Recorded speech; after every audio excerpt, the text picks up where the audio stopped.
औरंगाबाद महापालिका निवडणुकात भरघोस यश मिळवल्यानं एमआयएमलाही सत्तेचे वेध लागले होते। शिवसेना भाजपच्या वादात सत्तेवर येण्यासाठी या पक्षानं मोर्चे बांधणी सुद्धा केली। मात्र युती झाली आणि एमआयएमचं सत्तेत येण्याचं स्वप्न भंग पावलं। पण आता सत्ता गेली, किमान विरोधी पक्ष नेतेपद तरी मिळावं म्हणून एमआयएमनं कंबर कसली। मात्र या ठिकाणीही नशीब साथ देताना दिसत नाहीये। एमआयएम पक्षाच्या नोंदणीकृत असण्यावरच काँग्रेसनं आक्षेप घेतलाय। या पक्षाला निवडणुकातही नोंदणीकृत नसल्यानं एकच निवडणूक चिन्ह मिळालं नाही।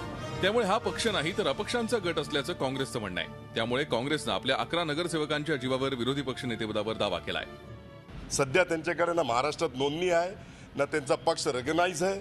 ते अनऑथराइज पक्ष आहे त्यांचा, कुठेही तुम्ही बघा ते रेकग्नाइज आहे नाही। म्हणून आमचा स्पष्ट म्हणणं आहे की सिंगल लार्जेस्ट पार्टी काँग्रेसची आहे। महापौरांनी आम्हाला विरोधी पक्षनेता पद द्यावा आणि आम्ही नियमाप्रमाणे मागतायत। आम्ही कुठलीही चूक करत नाही आणि कोणाच्यावर आरोपही करत नाही। एमआयएम मात्र या सगळ्या प्रकाराची खिल्ली उडवताना दिसतंय।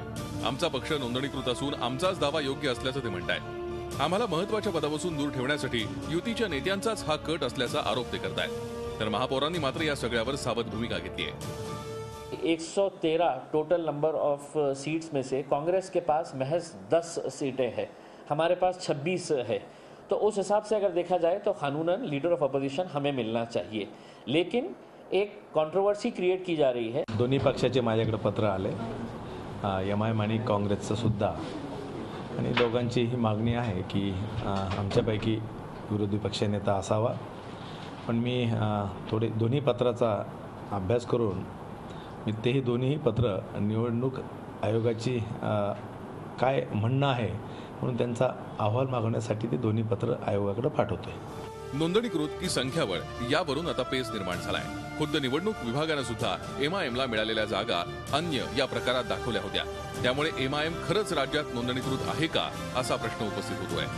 विशाल करोळे, झी मीडिया, औरंगाबाद। झी 24 तास रहा एक पाऊल पुढे।